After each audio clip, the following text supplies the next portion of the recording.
Hello, hello, hello. It's Stephanie Taylor here, and we're back with Property Game Changers. And every Friday evening, we are joining you live with someone who has changed the game in property. We'll be talking about the power of ethical property investing to really change lives. And we'll be debunking the myth that you need a lot of money to get started in property. So grab your coffee, I'm coffee this week, wine, and sit back, relax. I know you're going to enjoy this. So today's guest grew up on the largest council estate in Europe. He was entrepreneurial from a young age, was selling everything in the playground from cigarettes to sweets and beer, but losing his dad at an early age really changed his life and made him question everything. And since then, he's gone on to become a very experienced property investor. He's done over 60 developments. He runs several businesses and has a portfolio worth many millions of pounds. And he's providing a one-stop shop and letting service for other investors so that they can invest passively if they choose to do so. He's really down to earth and does everything he can to share his knowledge about moving forward with property investment, and has a very popular YouTube channel called Pegasus Property Group. Now, many of you will know who I'm talking about by now. Welcome to Property Game Changers, John Colclough. Hi, John. Hi, Steph. Thank you very much for having me on. It's a pleasure to have you with us. Now, just want to say to people watching, if you've got any questions for John as we move through this, just ask your questions and we will answer them while we're on. If you know John already and you love him, or you're liking the sound of this live, then please give us a thumbs up. So, John, what I would like to do is actually start at the moment where most people, or many people, when they start getting into property, they have a turning point where they think, right, that's it. I need to do something different. And this is what, property is going to be my next step. So tell us, when we're in that dark moment, it is for many people anyway, what caused you to want to make a shift? I think along the way, like now we've sort of taken the journey, it's easy to sort of look back a little bit, but like when you're sort of back in the journey, you just think it's slow, nothing's happening, it's the wrong area. We've all got the excuses, which are the excuses that we believe in. And for me, it was literally in my own head, like you say, which is like, I was 12 years old on the playgrounds, buying and selling sweets, chocolate, beer, fags, all the usual thing that I did. Not what most people do. It's a bit strange to say that. But so I had a bit of an entrepreneurial spirit back then. But same again, when you're 12 years old, you sort of don't think it's an entrepreneurial spirit. You think it's just making a bit of money, right? If you can go to school with £2.50 for your dinner and come back home with 20 quid, it's okay. It's allowed me to get some other stuff when I get home. But yes, I went through this journey, and in my head, I always wanted to do something. I always wanted to be this bit of a millionaire, as everyone says, a bit of a sort of a sore subject in a lot of ways. But I wasn't sure how. So I went on from that to buying and selling clothes, to cars. Then I found property, and by the time I found property, I had in my head, this in 2009, I bought my own home. I thought, I'll buy my own home first, because what I want to do is try and understand all the works, or how long it takes of like fitting a kitchen, fitting a bathroom, all the things that I've never done before. That I want to make sure that I can do it, and how long it takes me. So at least if I get a tradesman in and they say it takes me 6 weeks to fit a kitchen, and I say, no, it doesn't. It takes me 4 days, and I'm not skilled. I haven't got your tools. So I bought my own house in 2009. But so when I bought my own house, I got a bit of a bug for property then. So that might have been a bit of a turning curve, just because I bought my own house. And I thought, okay, my goal now is to retire at 40. I'm going to work my socks off till I'm 40. I'm going to work hard in a job. I was doing between 65 and 95-hour weeks at work, and I was saving. As you can imagine, so I live in Stoke-on-Trent, so I was bringing home between £3,000 and £4,000 a month, which is quite a really good pay in most areas of the UK. So I was saving about £1,000 to £1,500 a month anyway.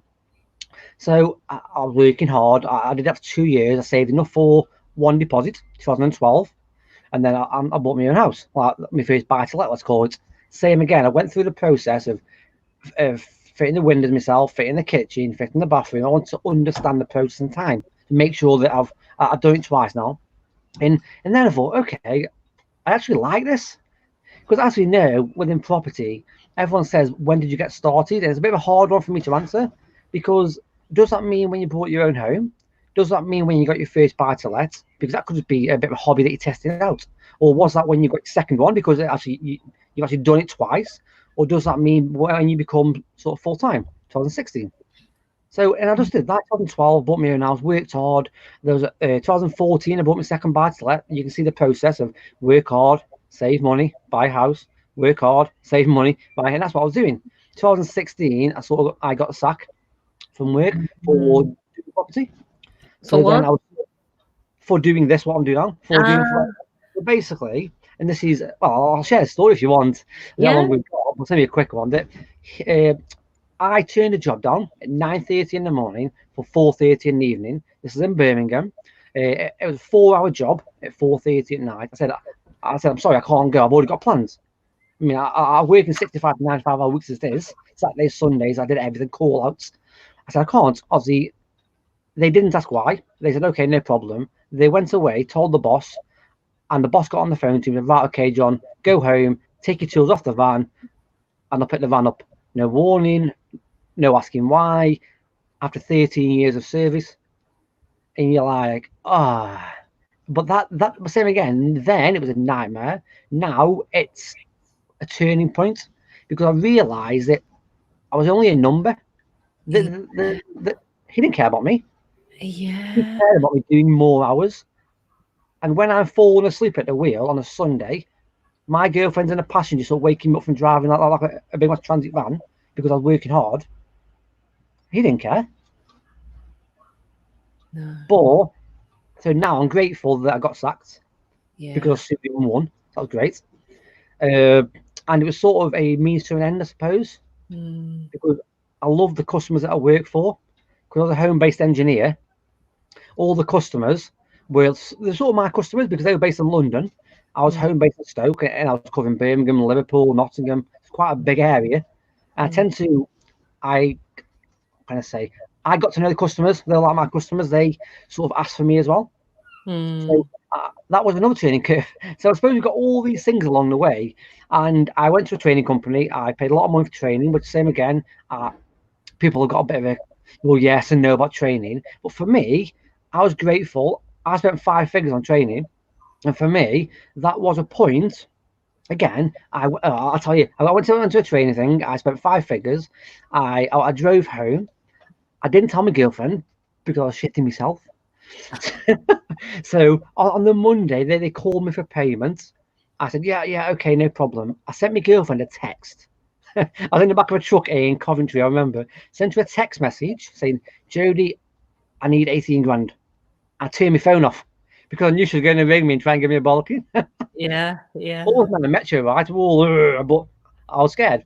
But literally, by the time I turned my phone back on, I had loads of missed calls. She says, John, not a problem.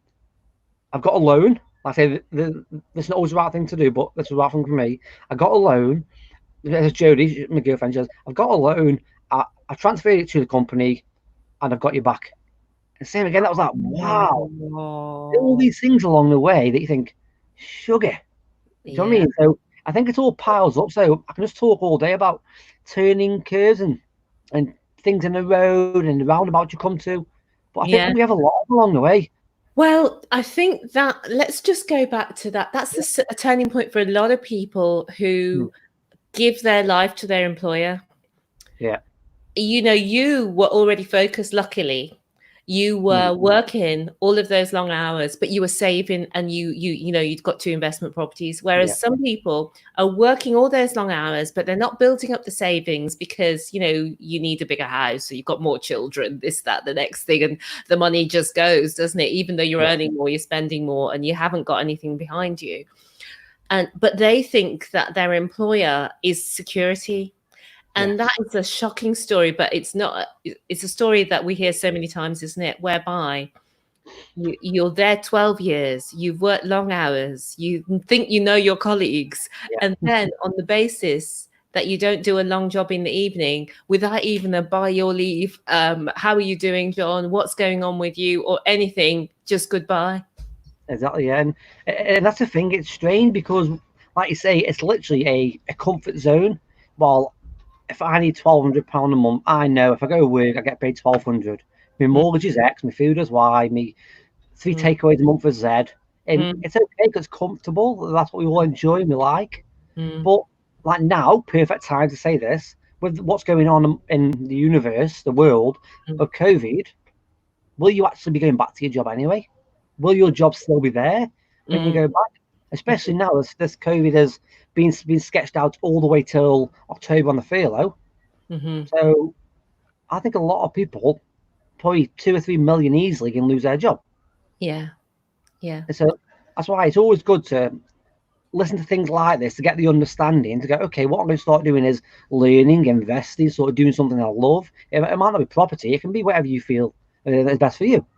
Mm, exactly. And then the other interesting thing was that you, in 2012, you bought your first buy to let, Yes. and then 2 years, and then you bought your second buy to let. Yeah. And tell us a little bit, because that was only 6 years ago now that you bought the second one. Yes. And for what you've achieved since then, 6 years doesn't seem a very long time. Yeah. So just sort of fill us Yeah. in. How did you get from, yeah, here I am, I've got 2 buy to lets, Yeah. to this empire where you've done over 60 developments? Yeah. It's the same again. It's trying to focus massively. Well, the education helped me because that's what widened what I already knew. It's okay saying, yes, you can go online, you can learn all this online, but it's very lonely. If you don't know anyone on property, obviously I'd pay. I've what I know now when I started. I'd pay to just be around people, whether it's a Mm, mastermind, whether it's training. Because when you go training, like you meet people who talk about property or talk about whatever you want to do, and that's mm, the biggest thing. Because when I'm at home or if I'm out with family, if I talk about property, God, you should see their eyes glaze over and go, yeah, they go, what was that EastEnders? I'm like, what? And then my eyes glaze over. yeah, yeah. So I think that's the reason you've got to be around like-minded people, whatever you want to do. I think it's really, really key. Mm. We've had a few comments. Jason's saying that he's loving the show, and Gladys is saying this is a good question that a lot of people have got. Is it in a market now to buy a buy-to-let property? What do you think about that, John? I think, obviously, any time's right. It's all about the numbers. In literally this past month, I must have had 25 phone calls coming through just for advice and help, really. And that's the biggest one. They were saying, is it the right time to buy? Well, for me personally, I'm still looking. If I can buy, if I can get the right deal and the numbers work, then this is a long-term vision. And I can Mm, guarantee now, on my first buy to let 2012, I paid 50 grand for a 3-bed semi. Bear in mind, that was the first one. So that was a lot of money. I was earning 40 to 45 grand a year on average. So it was like a year's salary. And I thought I was paying too much. But mm, now it's worth 105. mm. But so that's literally 8 years later. I always wish I bought more. Yeah, So yeah, I say, literally, do your numbers, do your spreadsheets, make sure you got your correct ROIs with all your calculations taken away. And if it works for you, then what's the problem? But don't forget, put your contingency in there. yeah. Because if you, let's say round numbers, if you bought a house 100 grand, I know down south, you might get a paving slab, but at least up north, you might get a 3-bed semi. But Yeah. 100 grand, if you're going to get 75% mortgage and that's your criteria, or 80, literally, and it works perfectly, just do a bit of a contingency check. Go, okay, what happens if the market crash or correction? Am I okay at 65 at the moment? Am I okay at 70, just in case? Because obviously, the less loan to value you go down, it means the more money you leave in. But Mm, the way I see it is, if you buy a house 100 grand, and then you have to get 70% loan to value. So you're leaving 30 grand in a house. The way I see it is that you bought a house for 30 grand. mm, All you've left in is 30 grand. mm-hmm. Do your numbers as long as it's stacked for you. But don't forget the biggest check I say for checkers, the biggest thing I say for check is your interest rates. So when you're stacking your numbers, it's okay to put, yes, I've already been offered by the broker 1.9 at the moment, 2.2. That's what I'm getting offered. But if that's a 2-year fixed, what will that roll over onto? It might be 4.7. So you either want to go for a longer term fixed, if that's what you want to do, just in case there was a crash, you're uncertain, or check what your default rate is and then input that into your spreadsheet as well. And if you're still cash flowing, it's fine, right? So you've had a 2-year fix at 2%, but then after that, it goes to 4.5. Are you still cash flowing? Brilliant. Thanks so much, John. And I think when you were answering that question, I thought you're giving the value of all those years of experience. And I think that's what people get when they're in your community. It just reminded me that you do have a community to help people who are maybe where you were. They want to get started, not quite sure, is this the right time? Is this the right deal? Is this the right location? And they'd love to have experience around them. So tell us a little bit more about that, John. Okay, yeah. So I set up a community. It's called Homies Property Community, and literally I've created this because there's a lot of things in the market that I don't believe in, and there's a lot of things, like I say, what Steph does are amazing to help people. So me and Steph are pretty similar. What we do, we want to actually see people grow, and what we've done, we've set this up. It's literally, well, I know it's COVID, but a little bit different now. Zoom calls. Normally we come to Stoke. It's a full 1 day. The first day it's only £10. It's a subscription, and then after that it's £100 a month. There's sort of there's no commitment. There's no contracts. If you're not happy, that's fine. We know that from the value we add, and from the kick on the backside, it's £100 a month, and plus you can claim that back on your tax anyway. So we wanted to create something which was low value, as in the cost, high value, as in what we give, and it's affordable for 95% of people. Yeah, it's just priceless, really, for if you're trying to assess a deal and you're not sure. And we've got another commenter who's saying, yes, really, you're not. Sometimes when you're an employee, you're just a resource, hence the name human resources. Yes. And it's not really a personal thing.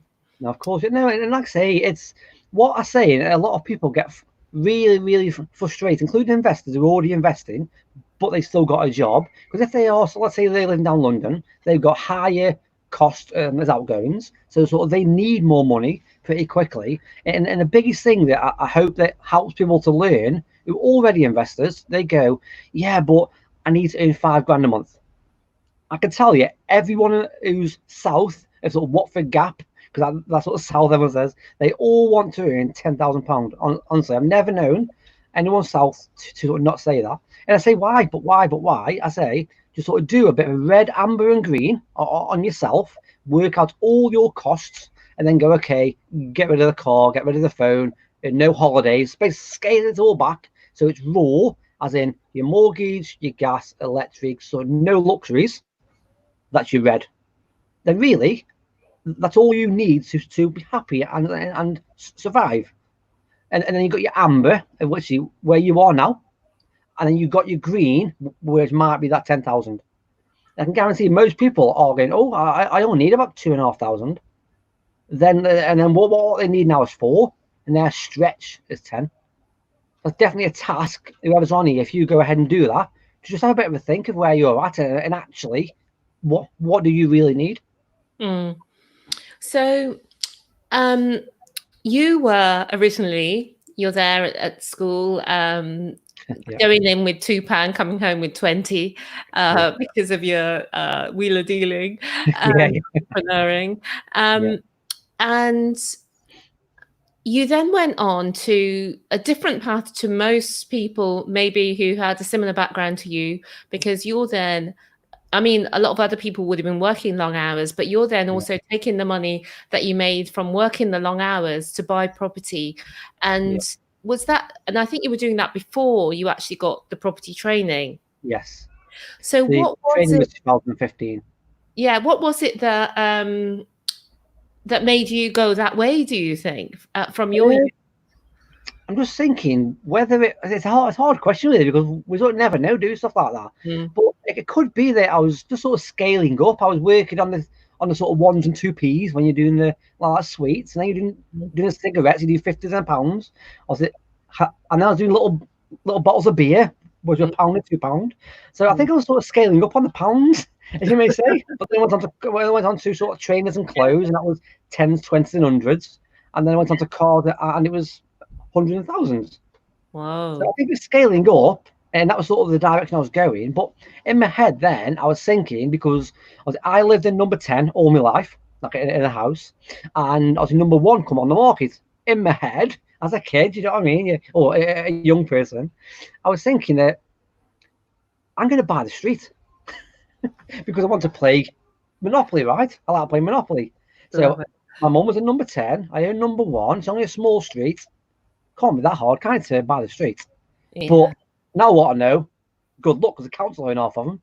So but I just bought because I thought, what's my headspace is, what's the worst that can happen? Whatever I do in life, what is the worst that can happen? And a lot of times, it's not as bad as you expect. So, John, you did this in 2015, only 5 years ago, your training with, do you want to say what company it was? Yeah, it's fine, it's up to you, yeah. Yeah. I did it with Progressive Property. Yeah. And yeah, go on, Steph. You got a lot of value from that in terms of all the people that you met and the inspiration. And tell us how your investing changed, because you were just buying the single lets previously. You had 2, and then what did you do on the back of your training that you did? So legit, it made me think a bit bigger. And if I do any training, like I have done, I've only done about 4 courses, bear in mind. I always want to do them so that either me or my clients understand that I know what they want to do. So, for example, I did a service accommodation course 4 years ago. It was the first one that was ever done, pardon me. And the only reason I've done that, because I personally, I wasn't interested in service accommodation, which sounds strange to sort of, why did you do it then? And I wasn't really doing a lot of courses, so it wasn't really just do whatever you want. I did it because I know that clients ongoing, they want to buy something that maybe service accommodation. So at least now I understand the processes, I understand the systems, I understand what you have to do. I've even done a bit of a trial on Airbnb with a HMO room. It's just because of the fact that I can say, yes, that's not a problem. I've done it myself. What I want to know is enough about everything, but not do everything. And that's what I did with the commercial conversion. I did that course as well, because I knew I was always wanting to think bigger. And I thought, well, going from suites to houses, that's a scale. Now, how can I scale in the industry that I actually enjoy and love? So, but tell us about what you actually did decide to do in the end, because I know, for example, that you did go into HMOs, you did go into conversions. Yeah, so from the training, we've done, I think we're on 71 now. So we've done 71 projects, mainly for clients. And we sourced, we did a renovation. We got up to 60 contractors that are on site every single day. I also created a letting agency, just because of the fact that I didn't feel that no one actually specialised in Stoke on HMOs. People have started doing it afterwards, but like no one actually gave what I thought was needed. And because I'm investing myself, I know what I'd want. So at least if I had set that up, at least my investors, my clients ongoing, who come to Stoke, Newcastle under Lyme and Crewe, they know that I'm an investor. I actually spend my money on HMOs, commercial. So I had a phone call last week saying, John, what's your current situation on HMO markets? Are you still thinking that there's a market there? Well, I am currently converting a nightclub to 22 units. So I am still actually spending my own money. I wouldn't want to sell something, if I wasn't doing it myself. Yeah, absolutely. So you went into HMOs. Yeah. And then you went into HMOs, and now you're doing commercial conversions. Tell us a bit about what you've got going on at the moment. Tell us some of the projects that you've got, because I know you've got some. Right, where do I start? So I've just finished a grade 2 listed building that was a HMO. It sounds strange. I bought from another landlord. It's in Stone, and it's not really a HMO area, to be fair. It's more of an affluent area. And I sourced that onto a client. We converted that back to a really nice 3-bed family home. Done a rear extension. So that's like some of the smaller stuff. I bought a little singlet for myself. So going back to that question in regards to is it okay to buy to lets? I actually brought one in December. I'm just putting a brand new roof on it now. So yes, and the biggest ones I'm doing, I bought an old gay bar and I bought an old nightclub, and literally that is purchase price of 260, and it's a GDV of 1.2 million. OMG. That's So, crazy, isn't it? but and I've actually done a slideshow myself. I might even share that with you, Steph. I'll share that on another chat. But I think commercial, same as anything, you've got to get it at the right price. What you can't be doing is buying something just on a guess. It's all comes down to price per square meter, price per square foot, depends on how you work, on the conversion cost. But I believe that I can buy a commercial and get it finished under price per square meter cheaper than I can do and buy a smaller property to HMO.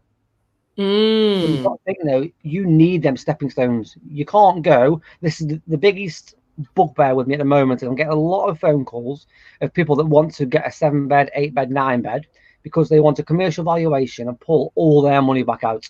The first thing I say is, great, that's amazing. At least you've got a nice ambition. But what is your experience?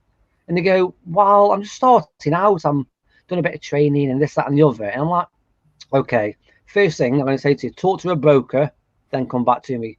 Because 99% of the time, your first HMO, you'll only be able to do a 6-bed all en suite. You need to be a homeowner. Well, there's a couple of factors you need to take into account. Homeowner, experienced buy-to-let, and if you experienced HMO landlord, and experience means 12 months. The last thing I want to do is someone ask me a question and go, oh, John told me this. Because I know for your first one, from not owning your own home, not having no experience, and you're not teaming up with no one experience, you're probably 99% chance that you won't get a commercial valuation. Yeah. So please don't do that. Get the lending in the first place. They won't lend to you. No. Yeah, that's a really good point actually.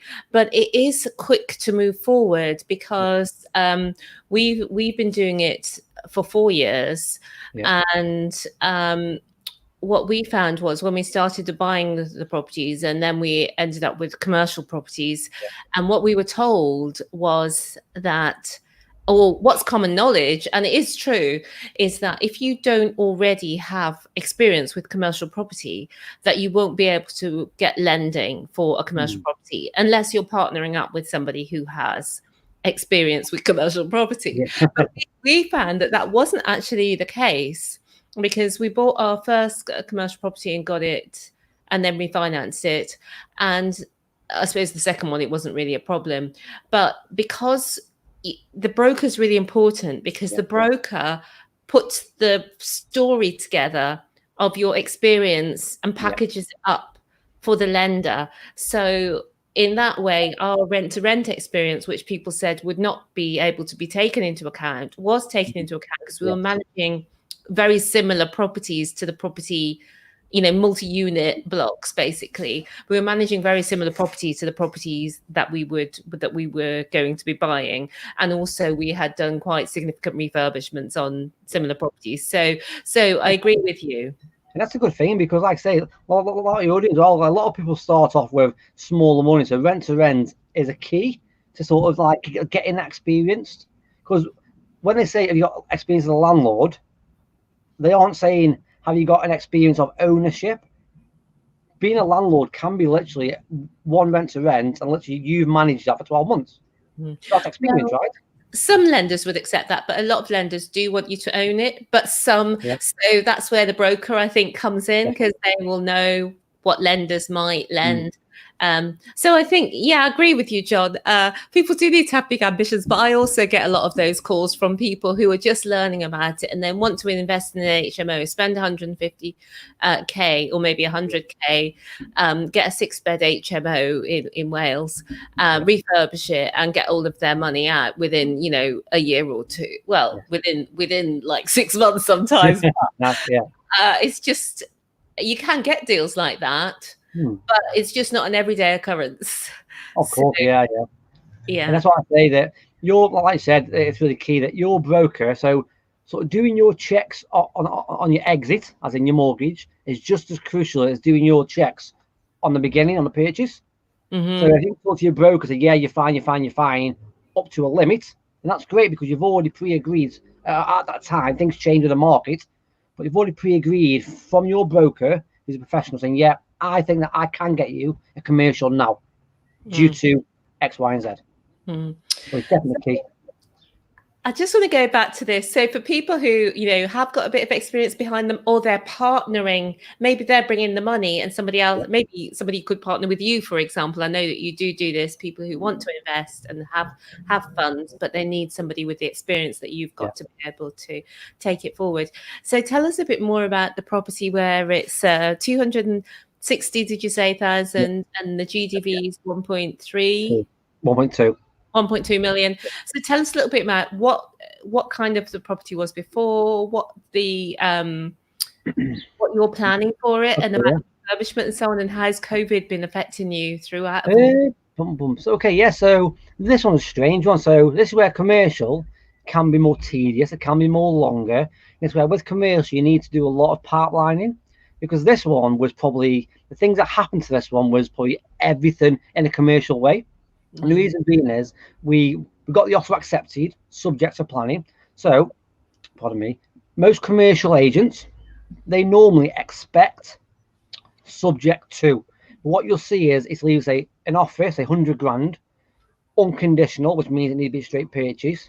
But even just put it out there, say, look, I know it's unconditional, but I'd like to put my offer forward anyway, with a condition. Because it's risky buying a commercial building just on the whim. And this one was an old nightclub.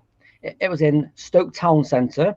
It was in a flood risk zone. It's in a conservation area. And it's in Stoke. And Stoke are probably one of the hardest planners to work with. Trust me, they're a nightmare. So we got this offer accepted in 2016. We started the work in January 2020. So you can see this one has been little of everything with the conservation. We've got to raise the floors by 700 mil. They're the wrong windows. Everyone's got an opinion. But literally, in the end, it was on the market of 250. We got it agreed for 230. Bear in mind, the owner waited 18 months for us to buy it because we went to planning, it got refused.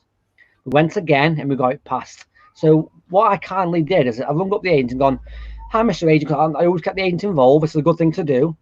And say, I'm more than happy to tell the seller I'll pay him another £10,000. Thanks for waiting. He came back and gone, he really appreciates that. He accepts it, but can he have 250? I'm like, shouldn't have said nothing. So it went along the process again. And then when we got to 18 months, he said, oh, well, what I want now is 260. I'm like, So it went up by 30 grand, but the deal still worked. So, but these are the things that happen.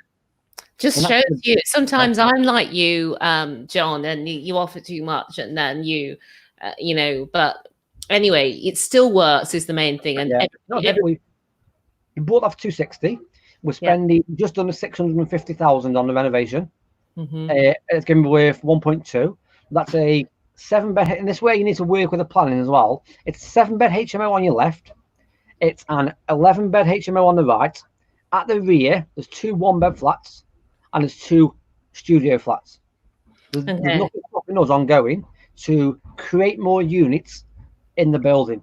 But at the moment, we've got a 7 persons and we've got a restriction from the council of 7 people only. But when it's all done, remember that the planners are there to pass your planning. The HMO officers are there to regulate the HMO. I've already spoke to the HMO officer. He's offered me a license for 34, which is a lot more. So all I need to do is, once it's done, I'll pass that to the planner and say, hi, Mr. and Mrs. Planner, can you kindly take that restriction off me? So just trying to work the system in the right way. Yeah, absolutely. I was just trying to do my very basic maths there. The clock's turning. So I think you're spending 910,000 between the purchase and renovation. Yes. And then, so you're making over 100 grand. Yes. And listen, in long-term hold, we're happy. And this is with a joint venture. And this is the thing as well, that if I joint venture with anyone, I've always said that I only ever want 5 people, because 5 good people, because I bring the experience, so they bring the money. And then we can progress. I think 5's enough, because what I don't want to do is have 25 personally, because then I feel that what that's going to do is give me another job. Because what I'll be doing is ringing every JV partner at least once a month for catch up, and I was going to create another job. So I only want 5. And from the beginning, we always sort of like to know each other. We chat for about 3 months. We have a coffee. We have a meal. I want to make sure that we actually like each other, because for me, it's not about the money anymore. It's about making sure that we get on. And so, are you saying on the nightclub? Is this the nightclub that we're talking? Nightclub, yeah. Nightclub, yeah. Are you saying on the nightclub that you've got 5 JV partners? 1. Oh, sorry. Yeah, I'm saying it. In my lifetime, I only want 5. Oh, I see. I see. 3 already. So. I thought to myself, 5 sounds a lot, but anyway. No. It's on me and 1 other. That sounds great. So tell us about, well, let's take the 2 questions and then you can talk to us about how COVID's affecting. So Jenny has said, are there commercial property agents that you'd recommend, John? It depends. It's all on area specific. Literally, there's a good, if you want to do auctions, I've just signed up to EIG. I think it's 450 plus VAT, I think it was, for like 12 to 15 months.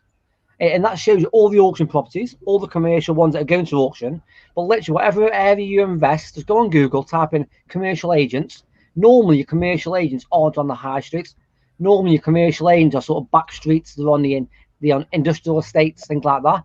But whatever area you invest in, Jenny, just type in commercial agents and literally just have a chat to, have a talk to them, tell them who you are. Just say, yeah, I'm looking to buy something in this city, in this town. I've got 200 or 300 grand. Just let them know. Don't buy them chocolates until they give you something, though. Yeah. Is that where you've gone wrong? Although it's not it's working for you, whatever you're doing. Yeah. And somebody said, don't tell me it's Valentino's in Stoke, is it? No. If I remember right, Valentino's got closed down. I think it got knocked down, actually. I think it's by the, I'm guessing these are quite local, or they know Stoke anyway, but I think that's by the new Hive. The old Valentino's was at the back of the old shopping centre. But no, that was in Hanley, I believe. This in Stoke Town Centre. If you know the area, it's either, you'll know it as Harry's Bar, or you'll know it as Minster's Bar. Great. So, John, you've taken us along on your journey from a couple of buy-to-lets to doing property education, to getting into HMOs, to setting up your development business, doing over now 71 developments, and to setting up your lettings agency business with hundreds of rooms, to doing this. This is one of the developments that you have on at the moment that you've gone into a bit more detail with us. And I was just about to ask you something more about that development. we just got that in my head. So, it was COVID. Okay, How has COVID affected that development, John? I've had no issues. My build team hadn't stopped. They haven't self-isolated. They haven't stayed at home. The head builder, he spoke to all of his team and said, it's your choice, to all of his team, all of his subcontractors. If you think about it, everywhere's been shut. So what they've done is sort of stocked up on supplies as soon as they can. It's good having the understanding of your tradesmen. It's good that your tradesmen have got really good contacts in the warehouse and where they buy the stock from. Because literally, my build can like, it's been closed down. My build can technically call up their guys, say, yeah, what I need is 30 plasterboards. They'll go and open up, sort of give them 30, put that on the account, and then go back home. But no, if you think about it, they've had their own little bubble, as they're calling it now, because all they're doing is going to work with the same guys, the same team every day, then going home. They can't go nowhere. They can't go shopping, really, to a degree. Or they couldn't. They can't go on holiday. They can't go to the pub. So, no, I've had no issues on keeping the progress going. Wow, that's incredible, John. And are you on time frame? Schedule? I think we're a little bit behind because we've had a lot of structural problems. I'm sick of seeing steel beams. I've got steel everywhere. But yeah, I think we're about a month behind. We were hoping to finish by the end of August because I've got 8 students already signed up. But like I say, it's one of them things at the moment where are they going back, or are they just sort of going to move in anyway because they're getting the grants? And what I've done as well, I filled these rooms when the nightclub was a building site. It was literally all safe and all cleaned out, but it was a building site. And they came around sort of, I sold them the vision. Obviously, I took the floor plans and said, "Oh, look, have a look." And what we'll do, we'll add you into a chat group. Obviously, I'll show you the progress. I'll always send you the videos every month.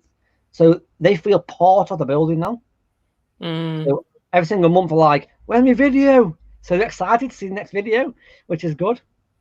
Yeah, no, that's brilliant. And we've had another comment here, which is that commercial agents for licensed industry companies do have favorites because this person works in that field. For example, Brownhill Vickers in Sheffield have very strong relationships with one of the very large companies, but are not well known. Yeah. So I think what we're waiting to there is having, but basically it's like, so if you're going to buy a normal house or commercial, people always say that what I want to do is get in their black book. I think that's what they're trying to say, is that if a certain building comes on, they'll ring their favorite person to, "Hi mate, I got the deal." But that's the thing. They may not always be buying. Why not play in the field anyway? Because what I want to do is play in a field where there's a small amount of people, but a nice big pond. So I missed out on one last month. I doubt it from the council. It was going for 300 grand. Obviously, this other person got there before me. But then what I do is I monitor it. I go on Nimbus, I go on Landreg, and see who's buying the building. So if you're interested in one, make a note, check them in 2 or 3 months' time, or whenever the Landreg updates, and just see who's your competition. Because if you've got only 3 people who are buying in your area, it's a nice place to be, because along the way they will just have not enough money. And then hopefully you go, "Johnny, I've got this one," and if you buy it and it's good for you, then you're stepping up and you're stepping up and you're stepping up. So it's about playing in the right field, I think.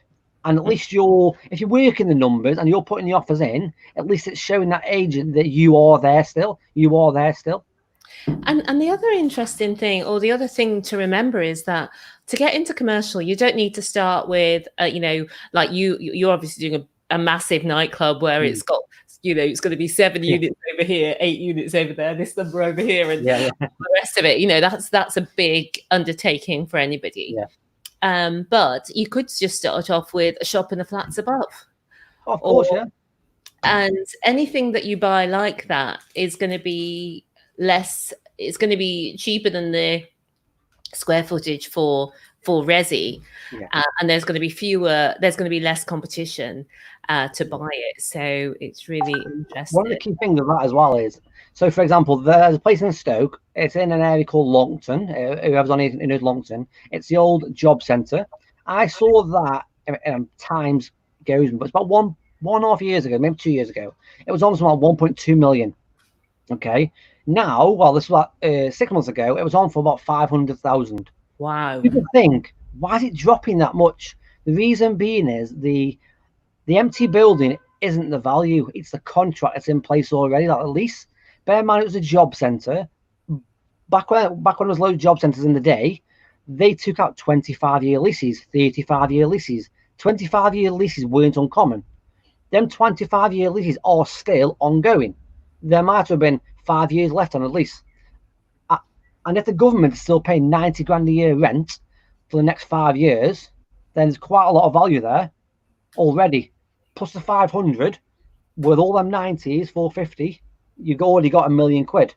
So as them years tick away, them old school landlords who own the building, I think, damn, it's a massive building, it's 20,000 square foot, it's in the wrong area, the area's getting all run down now. There's slim chance of that ever being rented again, unless it's converted. So he needs to bring it down.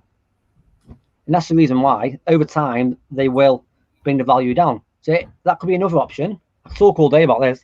That could be another option, is if you see a commercial and there's already a current lease in place, you could say, subject to planning, or that I'll buy it off you in 3 years' time.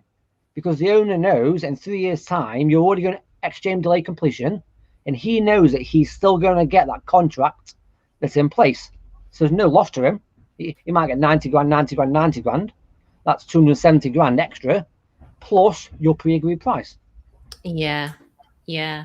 These are brilliant tips, and I think when you play in the commercial field, what you find is, yeah, that because there is fewer other people playing there, there's so much more opportunity in that field than there is, I feel, in residential, where everybody is from beginners to sophisticated investors. There's hardly anybody. I think it's a place that you need to be as well, though, sometimes, because at least as long as you know, like I say, know enough about everything, then at least then you can always keep your eye out, because you're doing commercial, then all of a sudden you see a little buy select come along, and you buy that one as well. But you just like this, just picking up whatever you feel. Yeah.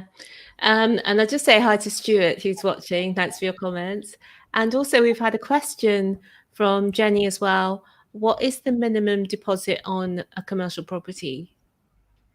Okay, so it depends. If you're going to buy a commercial, as in just to buy a commercial, stick a tenant in there, and then literally that's it. You do a long-term lease. Most commercials like to see 30% most times. And this is where a good broker will give you all the information, all the rates. Same again, you might be on your first commercial and you might have to pay 6% interest just because you didn't get into that market. Or you might get offered a great deal with like Shawbrook or anybody else. You might get 4.1, 4.39 on the interest rate. But normally they like to see 70%. If you're doing a commercial conversion, so you can get up to 75. But normally what I do is I get the offer in, subject to planning, then we buy the building for cash, then we bridge or private finance all the rest. So technically we aren't putting nothing down for a mortgage. We're sort of funding everything in a bit of a wrapper, either bridging, angel finance, or a JV partner. And just tell us a bit, John, about the refinancing out, or have any of your bigger commercial projects come to refinancing yet? Yes, I've done a pub to 9 flats. I got that in 2016 again, so like pipelining stuff. And this is, same again, one of the biggest things that I advise people to do, and a lot of brokers are starting to advise people, is when you're doing a commercial, especially conversion, get either new build warranties. Pardon me, God. But like I say, because it's not a new build, but some lenders are asking for it. But get a PCC insurance, which is really an architectural's professional certificate, which is a 6 years warranty. Get that in place from the beginning, because they have to see strip out, they have to see first fix, they have to see second fix. They've got stages where they have to come out to see, and at the end they'll sign that off to their correct measure of the plans, of their professional opinion. But literally, that's the biggest advice, is just please go ahead and get that. And that can cost you up to, I think it's 2% of the GDV. What, that service for the certificate? Yeah. Wow. And that might be a cost you're not thought about. But why you are suggesting that is because it helps with the refinance, does it? Yeah, I've seen in the past 12 to 18 months now that more and more lenders are starting to ask for it. I even had to get it 14 months ago for the pub. So you can see it was already starting then, and I'm seeing a lot more people now. It's easy to get it, at least you've got the warranty in place.